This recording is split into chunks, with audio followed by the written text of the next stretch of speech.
Hey guys, welcome to Living in the Aftermath. This is Lyndsey, your weekly trauma host, and this week is so much fun.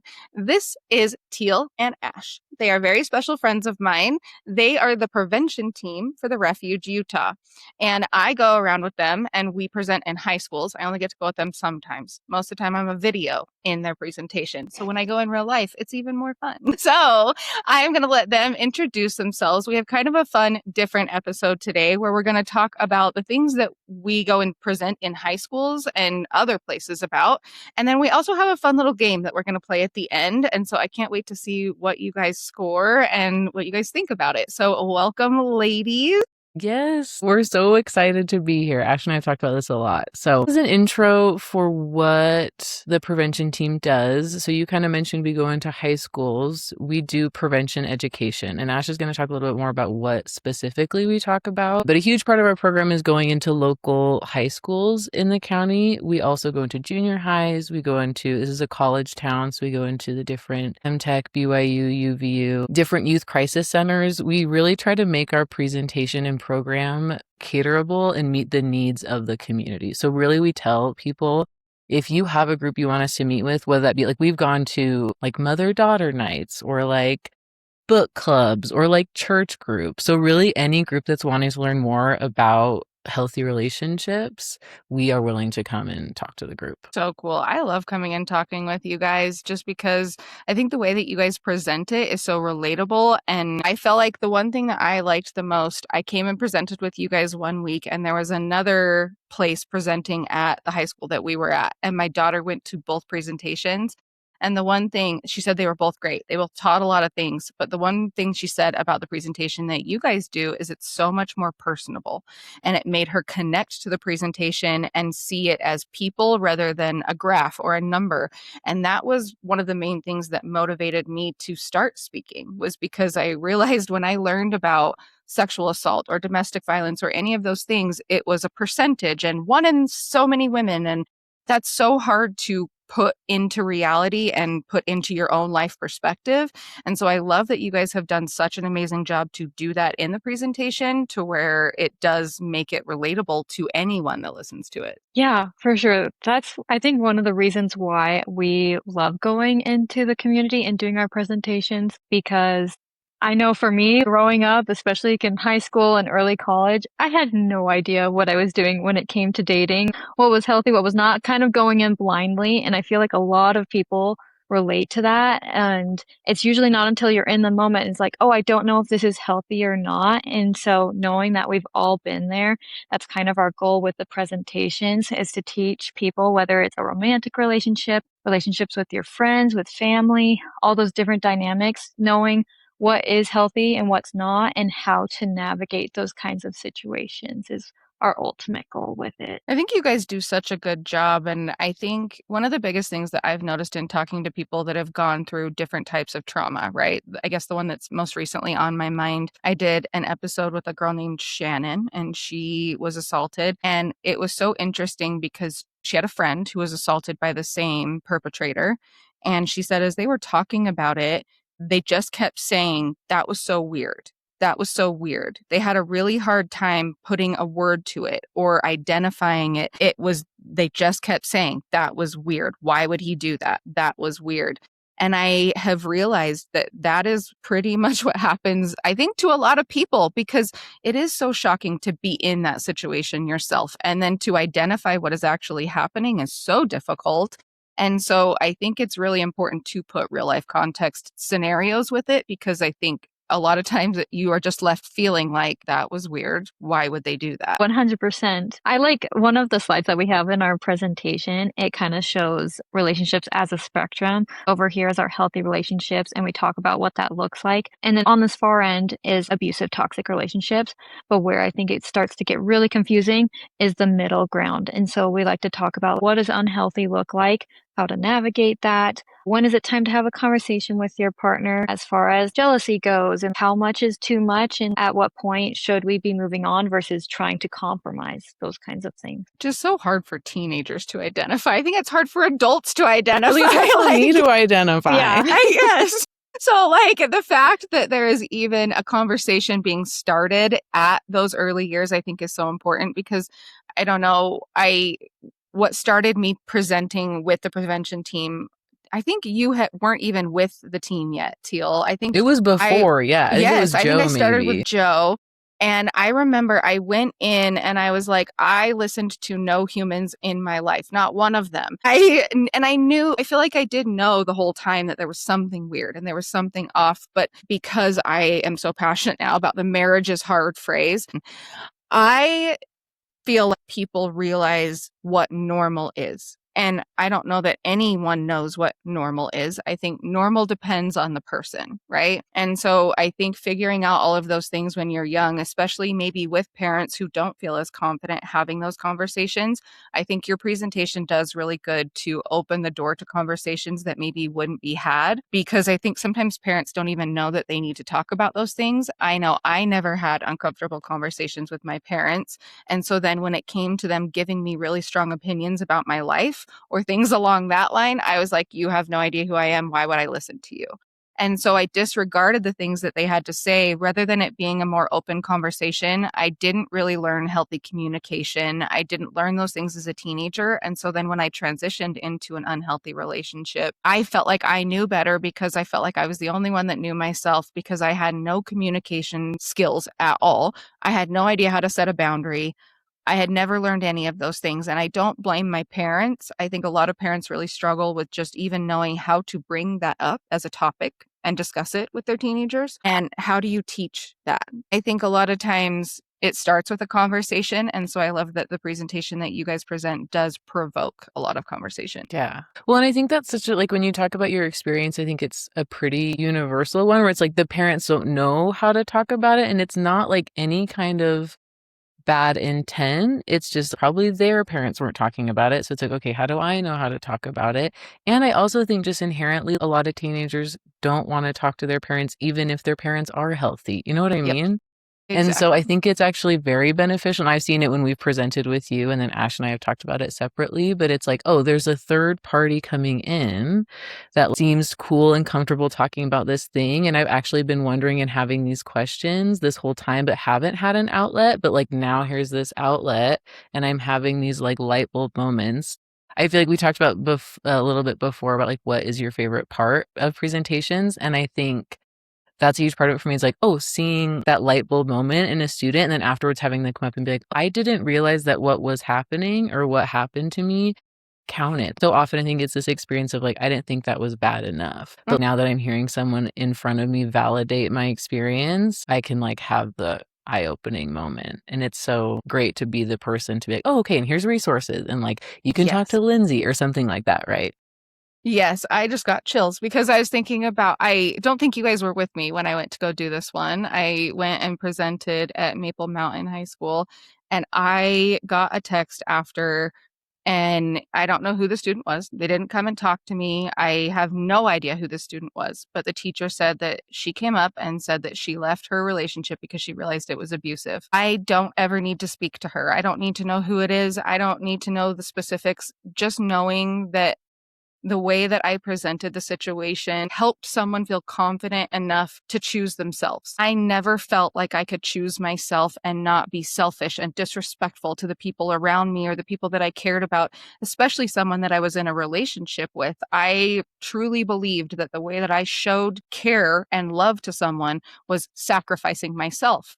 And so I love that I could present it in a real life way that does help people relate it to their life, right? Because I think sometimes they're just looking for the permission to give themselves permission, even. No, I was totally thinking the same thing. That's one of the things I love about when we go in person with you is a lot of like these teenagers that are in unhealthy or abusive relationships, they might be able to identify it, but they almost want like that outside perspective of someone's also saying, yes, this is abusive, to have that permission to leave because it's super scary to leave. And so having someone who like you gets it, I can tell it like makes them feel validated. I feel like that is something that means so much to me and is a reason that I will never, ever, ever stop doing this, because the more I have spoken to people that have gone through abuse and trauma and different things like that, whether it's sexual assault, domestic violence, things along those lines, not very often is the abuser unique. I have not found one where I'm like, oh my gosh, I am shocked by your story. And that is not to discredit a victim or what they have gone through. It is just to say that I can go in and tell my story in a non-threatening way. I just tell it like I lived my life because that was my life. And so many people can relate to it because it is so many other people's real life. And I think I want people to understand that abuse and consent and all of those things live in marriage, in dating, and none of it goes away just because of the status of your relationship. And as a teenager, that was something that was so confusing to me. Even into my early years of marriage and adulthood, I did not understand any of those things, or again, how to set a boundary, how to communicate. And I just appreciate that the way that you guys speak about these things is not threatening. It's not scary. It's not intimidating, but it also is very direct. I think that that is another thing that people really struggle with, is just being open and honest, because a lot of people get uncomfortable talking about this topic. And I hate that, because I don't think that we should be uncomfortable talking about it. But that the way you guys present is so great, because it is very direct and to the point, but not intimidating or scary. I don't know how to explain it, but it is different than any other presentation I've seen. And I think other kids relate to that. And like I said, I think I said this before we started recording. I think we could give this presentation to anybody from junior high to adult. Someone would learn something. Yeah. I can even say I've had that experience speaking to older groups. Like I've spoken to, this was a while ago, but a group, it was a church group. It was a bunch of women in their 40s to 60s. And I had people coming afterwards, oh, this was really validating, or this relates to somebody I know. So I think it's such a universal, not to be like it's a universal experience, but relationships are universal and people have struggles in relationships, and that's universal. So I think you could talk to anybody and you'd be able, like, people would be able to identify with some of the stuff we talk about.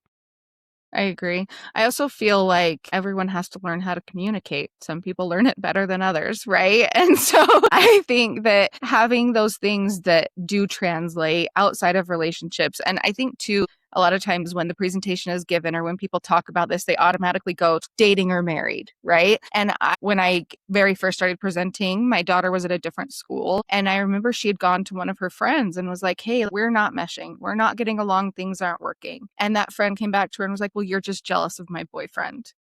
And completely disregarded what she said. And because her and I had talked, she realized that. She left the conversation. There was no argument, because at that point, you're not going to change that person's opinion no matter what you say, right? But I like to give that example because I think it opens people's minds to expanding beyond dating and understanding that healthy communication starts so much sooner than you getting into a relationship. And I think that was one thing that I didn't ever realize as a kid. Why would you?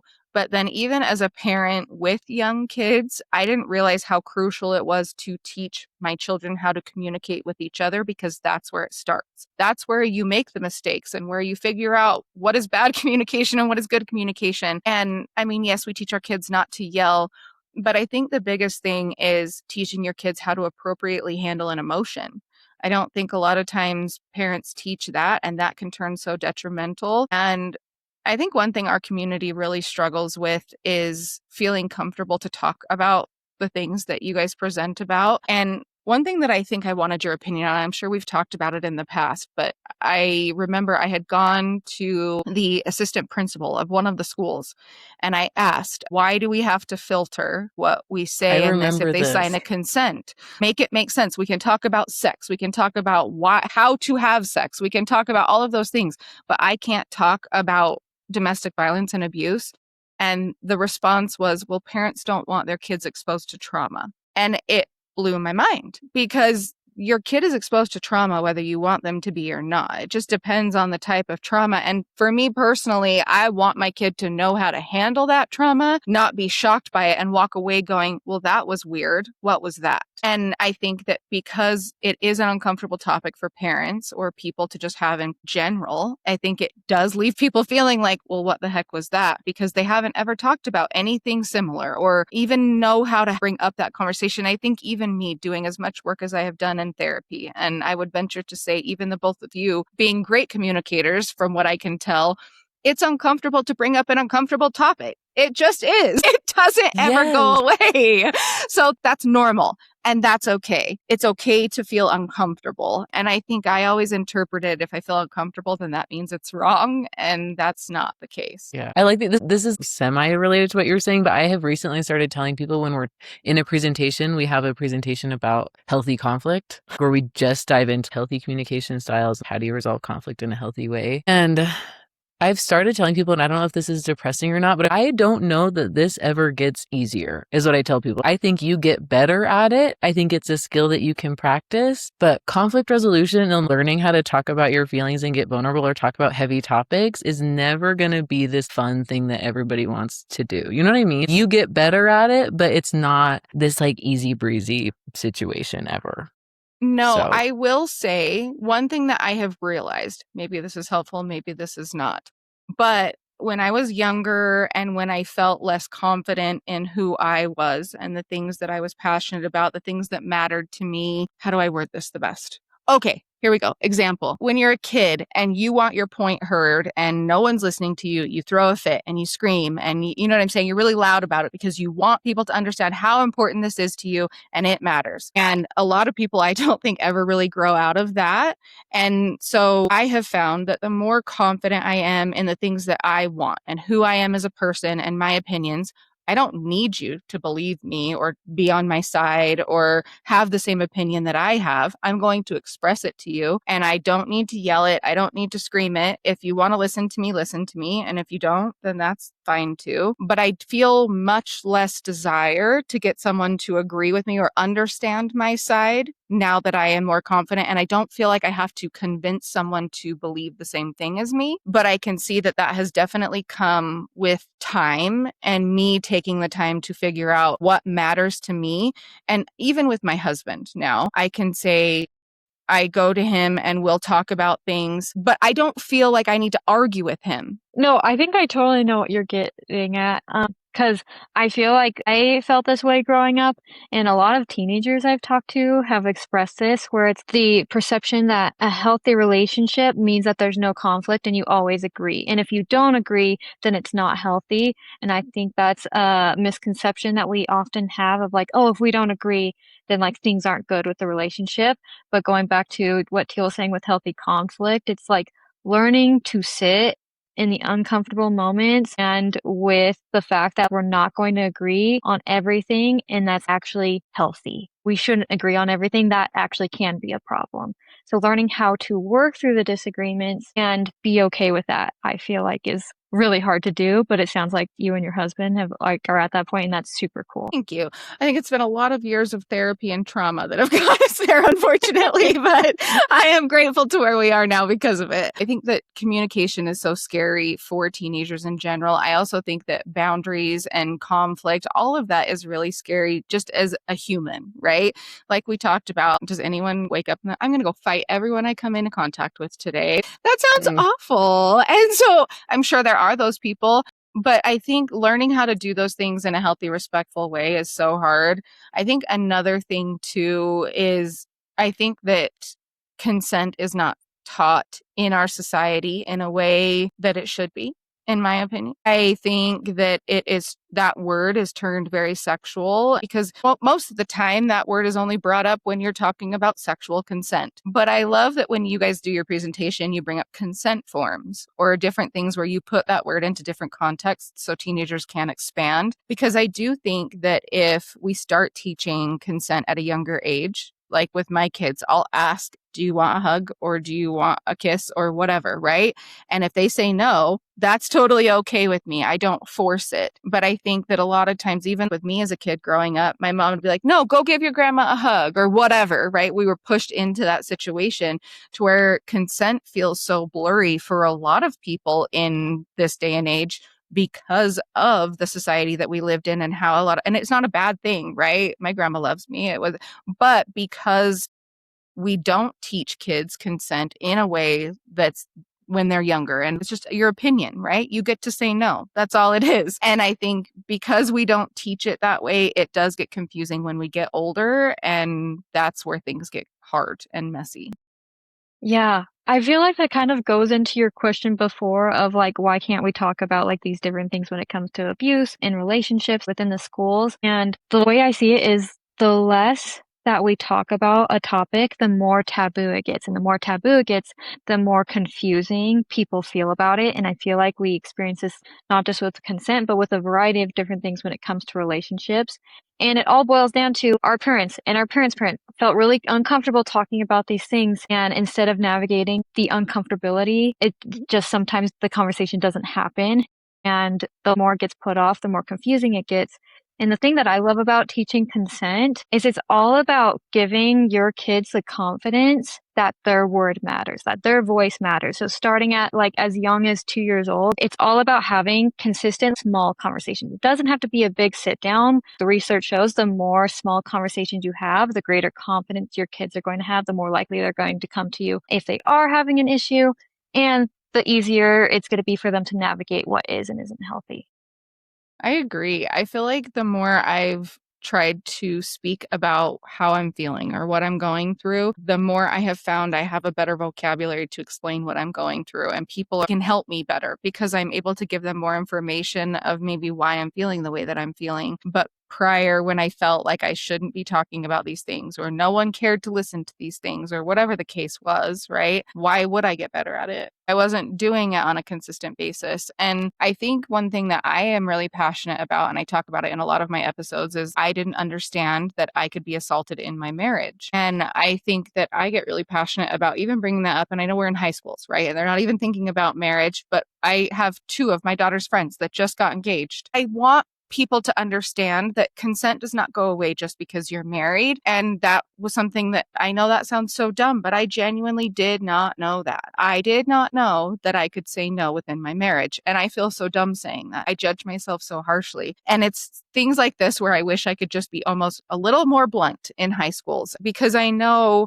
when we go in and I can't be like, you can say no when you are having sex. I'm not going to do that, right?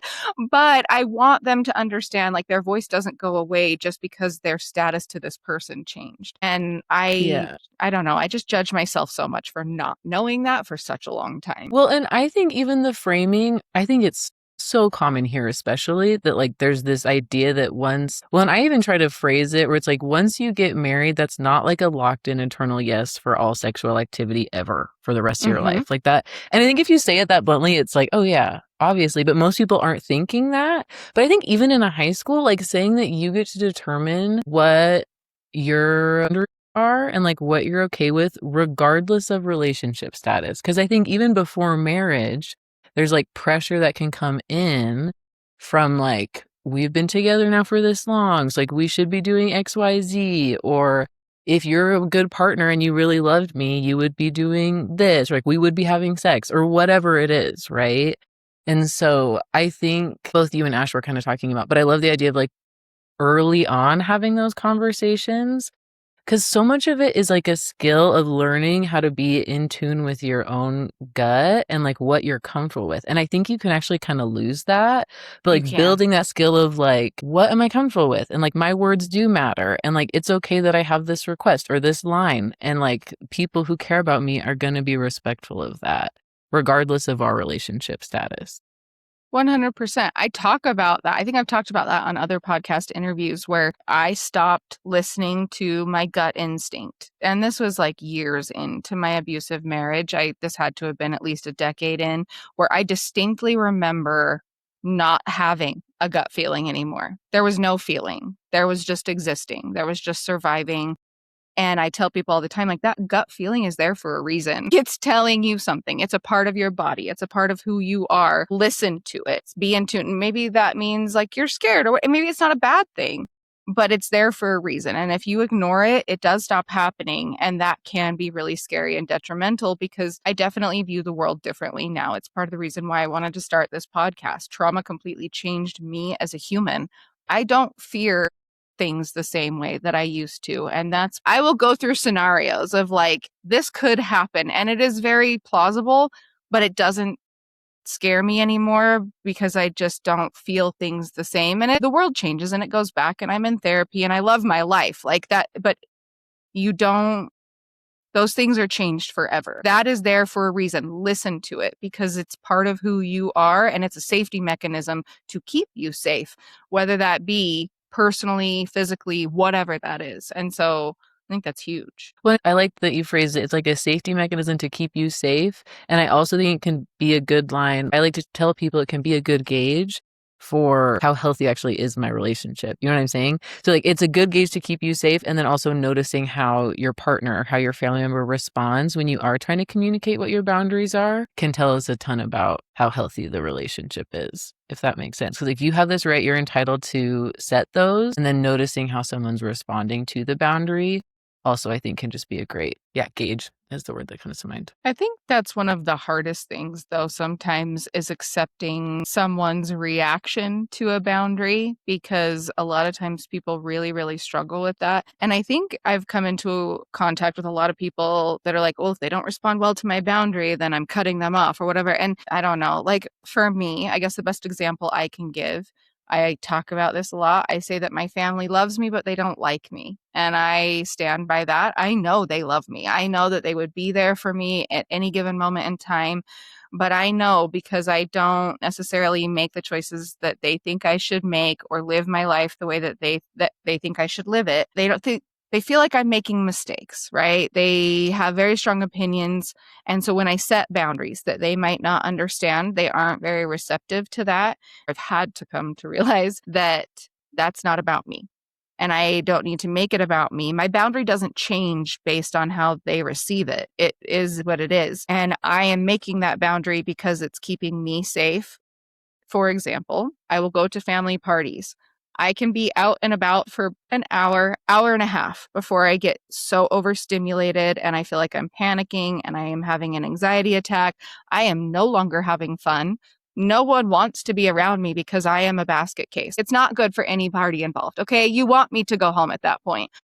But because my mom specifically, she wants to see me and she wants to see my kids. And I love that. I want that too. But I have learned this is my boundary. This is my limit. And if I stay, it's doing more harm to me internally than it is benefiting her. And so I have had to learn that no matter how she receives that boundary, it's there for a reason. And I don't fight it. I don't argue it. I don't yell about it. If she needs to be mad about it, that's okay.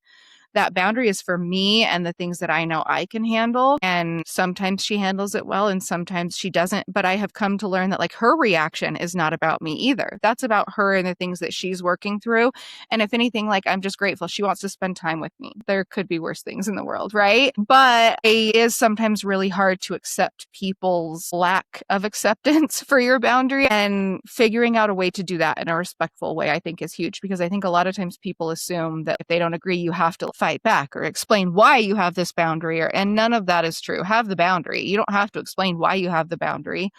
And I think one of the biggest things that I have come to realize recently, and I kind of feel like I failed my kids, is that no is a full sentence. Everyone has heard that, right? But I know my daughter specifically, she'll say no, but then she'll feel bad. She'll feel like she hurt their feelings or whatever, whether it's a friend or whatever, and she'll have to explain why she said no. No one needs to understand why you said no. If you want to explain the no, you absolutely can, but you don't need to explain the no. And I think I forgot to teach what that means. When they say like no is a full sentence, no one needs to understand your reasoning behind it. And so a lot of times it is someone that you don't need to explain your why. And if you do over explain it, it just opens the door for someone to argue your no, it's okay not to explain that. And I think that was one thing that I didn't even realize I missed until recently. Yeah. One of the things with boundaries that I feel like a lot of people, especially in the high school, misunderstand about them is that aspect of like, oh, I have to over explain, or it's like to the point of I have to make sure I do it in a way that they're going to respond super well, or it's like, oh, if they don't respond the way I want, I'm just going to completely cut them off. It sometimes gets perceived as this black and white way of thinking. And I love the way that we talk about boundaries. It's something that you're doing for yourself. If I have this value or need that I want met, I'm going to set a boundary to protect it. And what you have to do in order to know what boundaries you want to set is figure out what does matter the most to you. So for you, with your family does matter to you, but so does your personal space and well-being. And setting a boundary in order to balance and protect both of those can sometimes be challenging. But at the end of the day, if they both matter to you, you're not going to just completely cut those people off. You're going to set some type of boundary that protects both. And it's going to be super individual to what works for you. And it's going to be different from what works for me or for Teal or whoever. I agree. Okay, now for the fun part. Dun, dun, dun. So we have a little game.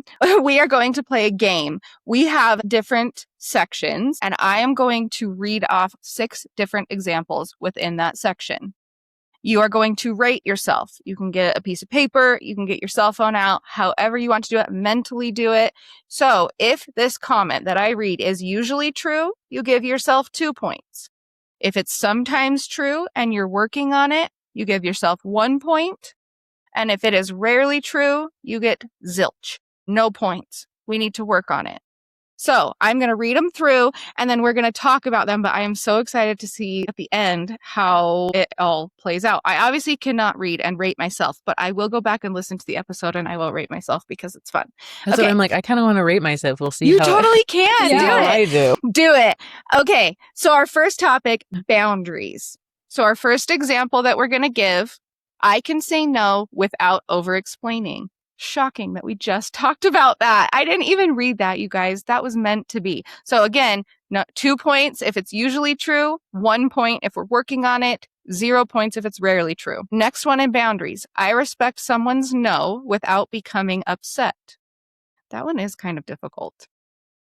I do not repeatedly ask after someone has already declined. My 10-year-old could work on that one. I can hear a boundary without treating it as a rejection. I think a lot of teenagers struggle. I think a lot of people struggle with that one. I can't even say teenagers. I know adults who struggle with that one. I can communicate my limits before I become resentful. I do not punish people for setting boundaries with me. That was one thing I did not realize my abuser did to me until after I left him. So that's also a very interesting one. So those are all of ours in boundaries.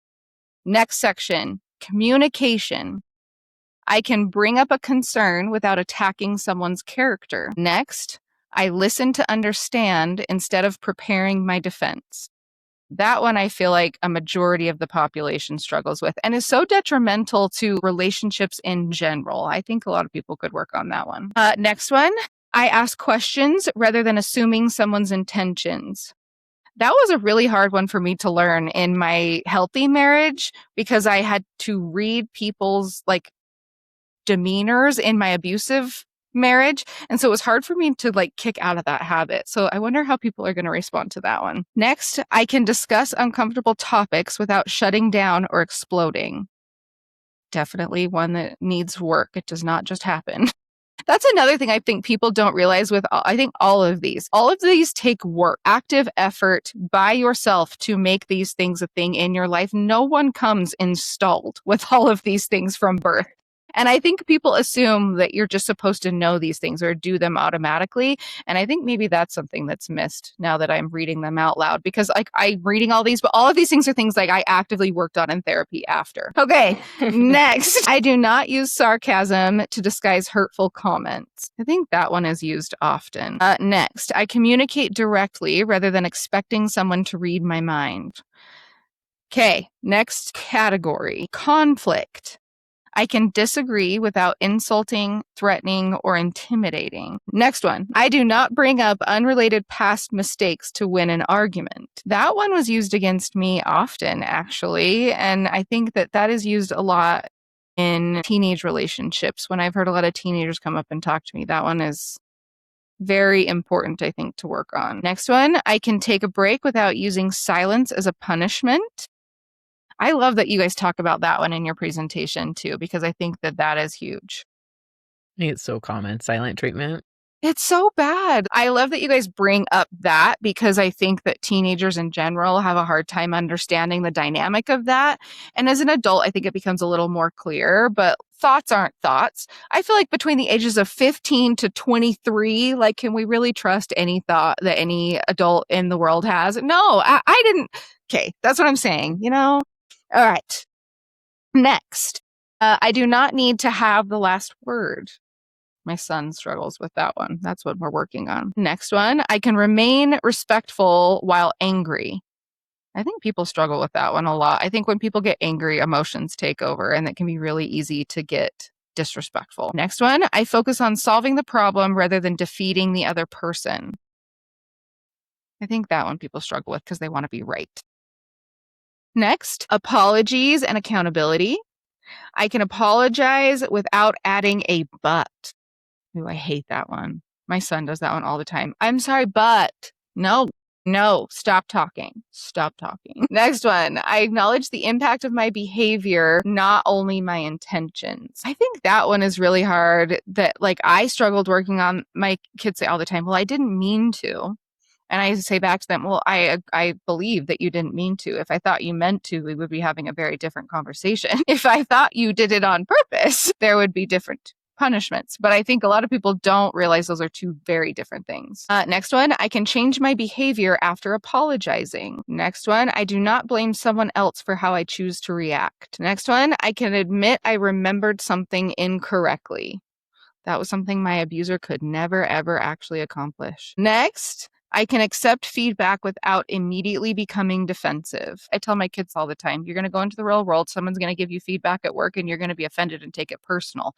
That's not how life is. The world's not revolve around you. When you're a kid, though. When you're growing up, the world does revolve around you. It does. It does. Well, and one thing that I think I've realized, my daughter just graduated, and she told me, she's like, I feel like I'm failing my personal life. And I was like, well, why do you feel like you're failing your personal life? And she's like, well, because I have no friends and I'm talking to people, but I don't go out. I just go to work. And I'm like, that is adulting, my dear. And so I think transitioning into that new phase of life can feel so confusing and overwhelming. And like you are doing everything wrong and you are a failure, but when that's not real at all. You have been forced to be in the same place at the same time, doing the same things.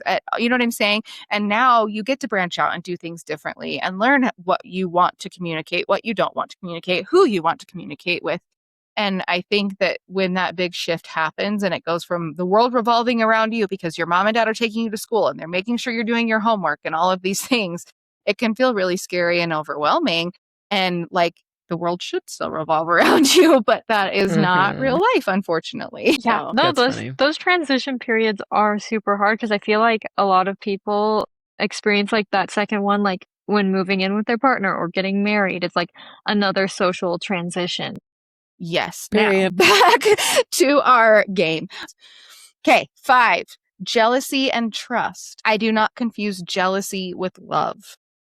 That I think is a really important one to talk about in high schools because I think media romanticizes jealousy and then it gets confusing on like what it should feel like or should not feel like. Next one, I can tolerate my partner having friendships outside our relationship.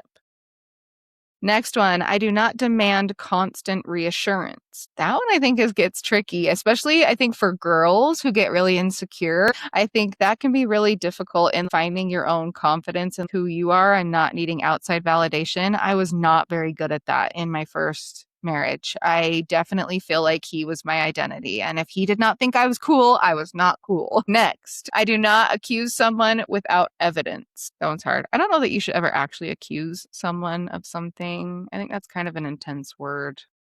Maybe that's a hot topic. It does sound very intense. It I'm like, does. it I sounds feel like like you're in court. right? I feel like maybe bring up a topic. I don't like accuse. That makes more sense, but I don't like accuse. That one I don't like very much. Next one, I can communicate insecurity without creating rules for someone else. That one I think is really hard if you are an unhealthy individual, because then it does translate your insecurities into that, and that can be very confusing at times. Last one, I understand that trust does not require access to everything. I do like that you guys talk about this one in the presentation too, and like being with someone, does that automatically allow them access to your phone or your location or different things like that? So I think that that is an interesting one to bring up. So there's 6 per section. So 60 points is the total that people can get, I believe. I'll have to go back and double check, but I think my math is math. I feel like that was so fun and very interesting. I will say that I think all of those are things that take active work to implement into your life. None of them just happen. And I think that's one thing that I feel like people get very confused by. So, do we like that game? Was that game fun? I kept getting distracted, but I was loosely keeping score. And I think it's really great to even, when you say it takes work for some of the examples, I was like, oh, well, I used to do that, right? And like some work has been done, but maybe some improvement can be happening. But I do think, yeah, it takes work and effort, and it's not going to be like you're just born knowing how to do all of these things in a relationship perfectly. Yeah. One thing I will say too, and I've noticed in my healthy marriage versus my unhealthy marriage, is there are definite times where I feel like our communication is so much more in sync. And there are other times where it takes like work and I have to be like, okay, this is how I'm feeling. This is why. And I don't ever take that as like our relationship is struggling or whatever. Like my husband has a job that takes him out of town. We're not together often. And so a lot of times getting us to mesh back together is really difficult. And I have had to work really hard on making sure I communicate where I'm at and understanding like it has nothing to do with him and it has nothing to do with me. It's just explaining where we're at so that we can come back together, because sometimes it is easier and sometimes it is harder. But I think that's where I get so triggered by the phrase marriage is hard, because I think that the outside factors that make the communication harder is life.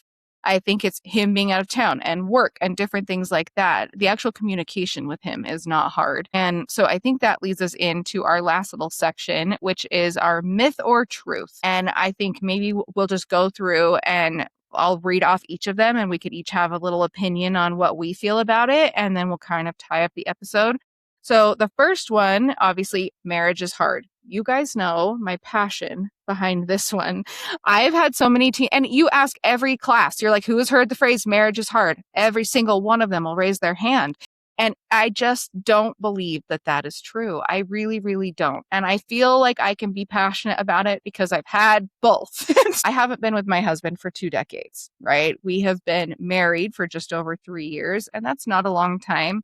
But what I can say is I have never one time felt disrespected or like I matter less than him or like my opinion was not heard or valued. And so I stand by that marriage is not hard. Life is hard. Yeah, I think the thing about that phrasing that can be difficult for people too, where it gets misconstrued is, yeah, you're gonna have like difficult times where maybe communication is hard or it's uncomfortable. I think uncomfortable is a better word.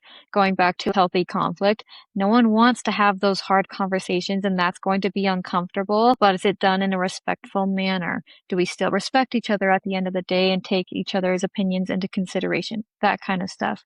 It's still at the end of the day uncomfy, but are we able to still be on the same team? And so I feel like that should be what's kept in mind. Well, and I even like to describe it as like, what is the foundation of the relationship? And I typically talk about, because I compare previous relationships, like the one I'm in now as well. And I'm like, previous relationship, the undercurrent was forever this like anxiety and stress.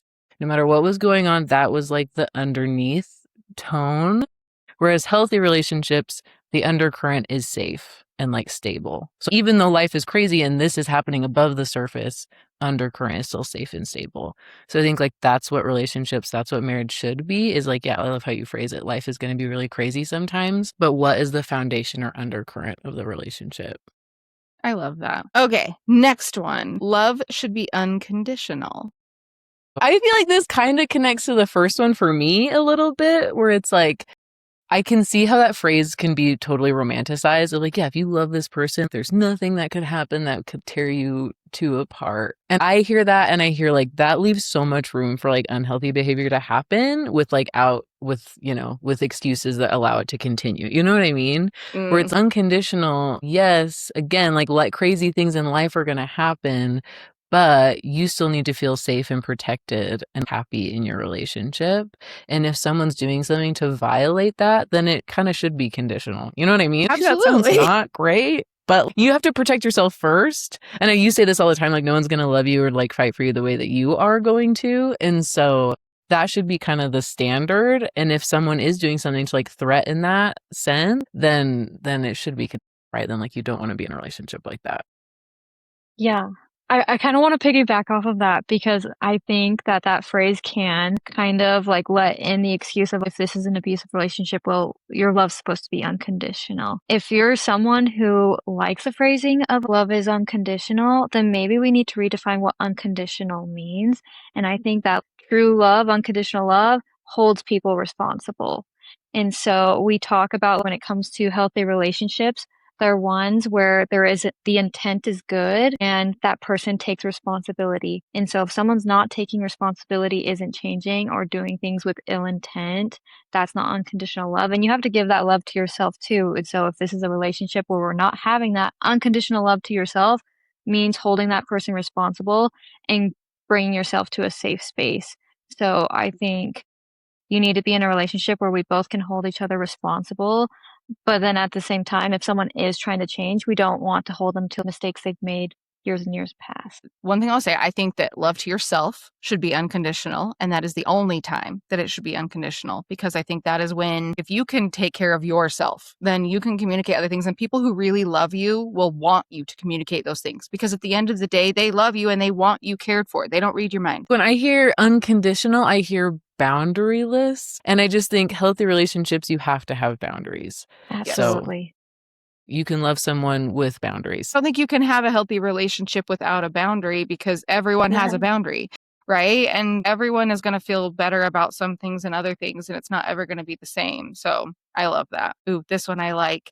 If they're jealous, they care. I did We see believe this one in the I high school. believe this to my core. I was like, oh my gosh, he loves me so much. He's so jealous. He just doesn't want to see me with other people.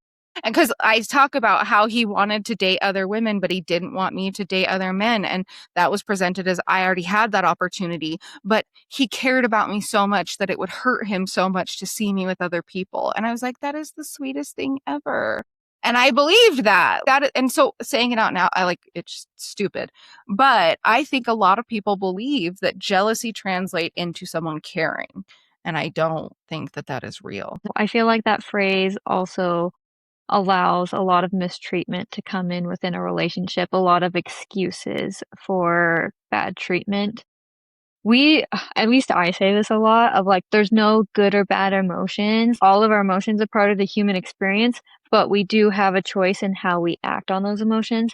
So all of us are going to feel jealousy. That's completely normal. Sometimes it can even be good and lead to good conversations. If we notice we're jealous, maybe it's time to have a conversation with our partner about what we're jealous about.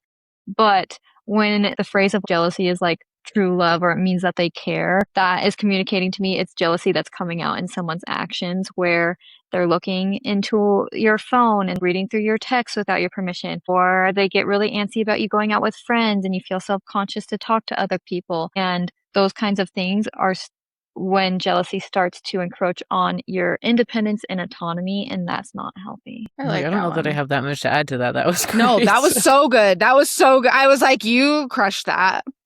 Yeah. We could talk all day about this. Yeah. Ooh, this one. A good relationship means never going to bed angry. I have some thoughts on this one. I don't know that that is actually true. But I've never really felt angry. I feel like when I felt angry was when I felt like I wasn't being heard, or like I didn't matter in the relationship. And this was all in my previous relationship. We've had conversations where we maybe have not agreed, but I have never gotten to the point where I felt angry or mad at him, because he's never disrespected me or done anything to make me feel angry. So I feel like this phrase is another kind of like the marriage is hard, right? I think if you have been disrespected by someone and you can't resolve this, then I don't know. I wouldn't want to go to bed like that. I didn't like going to bed like that in my previous relationship. I feel like this one is like, I can see both sides to this. Similar to the marriage is hard, I feel like I heard this all the time growing up. It was never go to bed mad, stay up and fight, stay up and like hash it out. And I think that's true. If someone in the relationship feels like something needs to be communicated, then that's the core. And like, so they need to have a conversation. That is something you should do. I also recently, I was doing a presentation and I had someone bring up the point of that I also agree with, where it's like, actually, sometimes I need to sleep on something and then I feel better about it, or I can approach it differently in the morning. And I also think that there's something to be said for that too, where it's like, maybe it doesn't even necessarily need to be that we like sleep on the topic, sleep on the issue, but it's like, I need to take some time, or the principle, I need some time separation from this. I need to go meet my own needs, whether that be like sleep, I need to eat something, or like go on a walk, and then I'm going to approach. So I think both of those things can be true. I agree.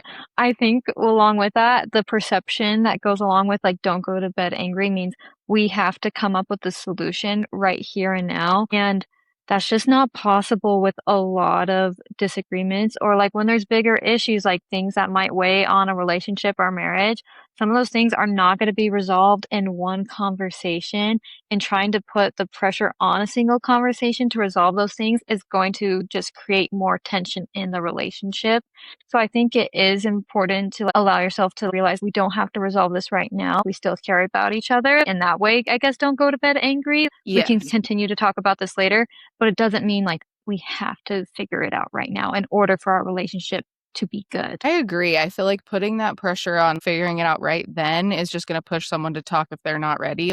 I don't think like I said, I've never gotten to the point where I've been frustrated about things, but I don't like say like anger is a secondary emotion or something like that. Isn't that like the phrase? The next one, people don't change. This one I think is going to be a hot topic. This one is hard for me, only because I feel like I hear this phrase most common when I'm getting a question about, I love this person and they don't treat me well, but I'm hoping they'll change. And like the question is, and do you think that's possible? And I'm like, well, it's not that I don't think people change, but I think it's incredibly difficult. And I think most people, especially if we're talking like about an abuser or someone who's been doing unhealthy behavior in a relationship for so long, it requires so much personal work. And so I don't know how many people are like up to that challenge. And I do think people can change, but I think it's rare. That sounds really depressing. No, I agree 100%.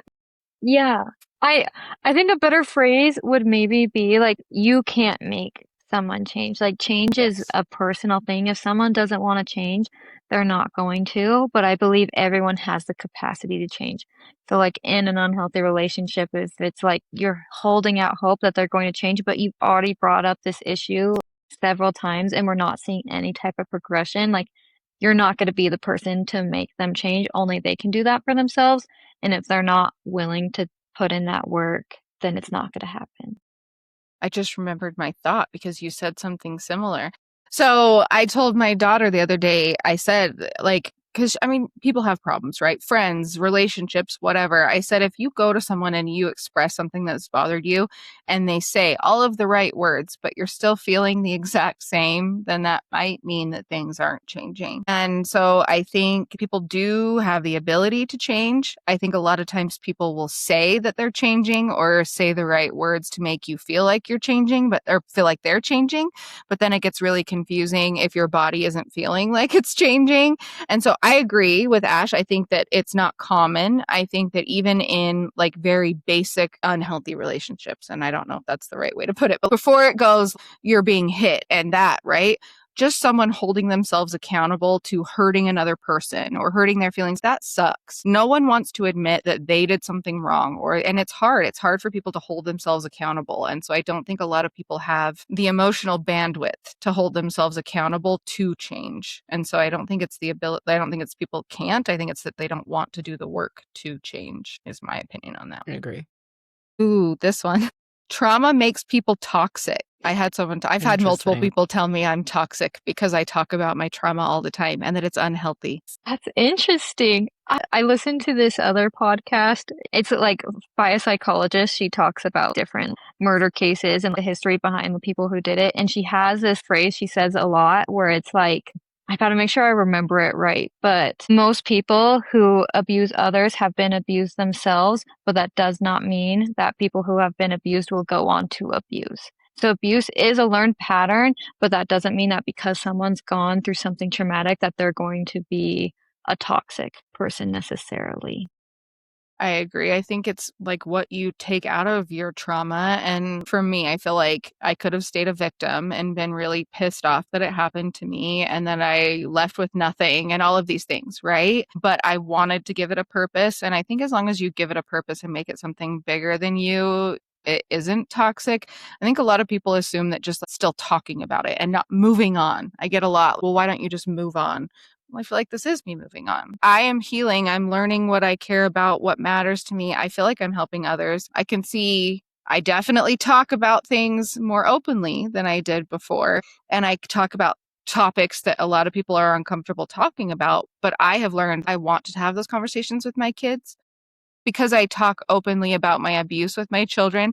And I feel like the only reason I talk openly about it is because they witnessed it. They saw it. And so, had they not seen it with their very own eyes, I wouldn't have gone and been like, your dad did this to me, and we need to talk about it. Absolutely not. But because they did see it, I do have really open conversations because I feel like that's my responsibility as their mom.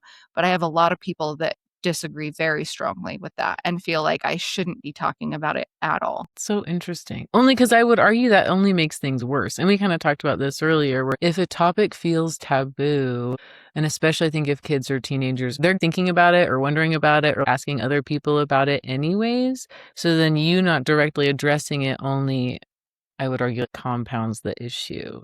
Whereas if you're open, that actually helps the healing. And that was kind of like the stance my therapist took. She was like, if kids are getting from both sides, I'll tell you when you're older, or we'll talk about it later, then they just feel like they're being lied to and they don't know who to believe and they make it up in their head because everyone's brain is going to try and fill in the slots, right?